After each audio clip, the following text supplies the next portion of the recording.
Salut à tous, aujourd'hui on se retrouve pour une nouvelle vidéo interaction avec notre toile sur le module HTML5 Canva.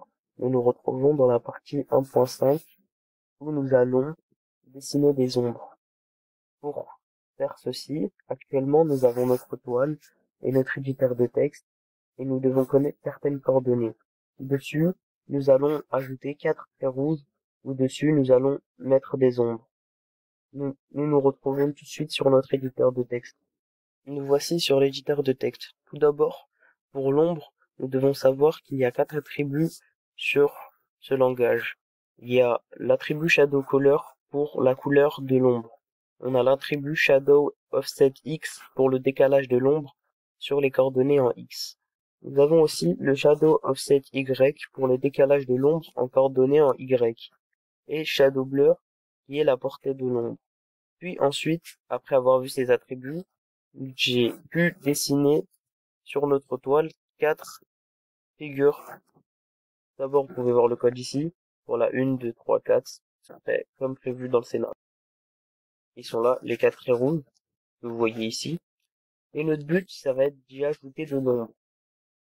Tout d'abord, nous devons jouer avec les attributs que je vous ai présentés au tout début.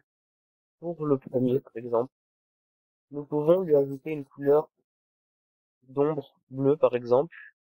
Ici aussi. Ici, ça va être du bleu, par exemple. Nous allons mettre des couleurs d'ombre différentes. Ici, vous voyez bien que c'est contexte.shadowColor, puis nous rajoutons la couleur que nous voulons. Voilà. Ensuite, nous devons jouer avec les attributs comme, par exemple, les coordonnées. Ici, nous allons mettre les coordonnées à X de l'ombre à 10 et en Y à 10. Puis, nous allons rajouter la portée de l'ombre à 10 aussi. Nous allons faire la même chose dans tous les ombres et nous allons voir le résultat.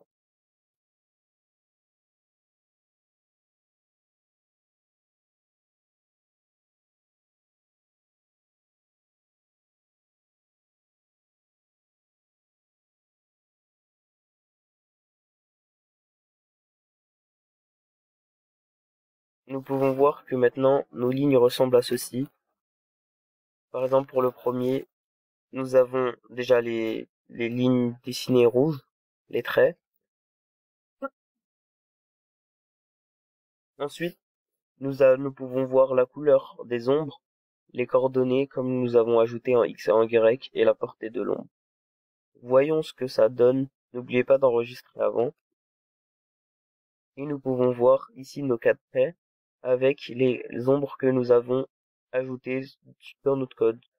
Voilà. C'était la fin de la vidéo, nous avons appris comment ajouter des ombres à des figures. Merci, à la prochaine.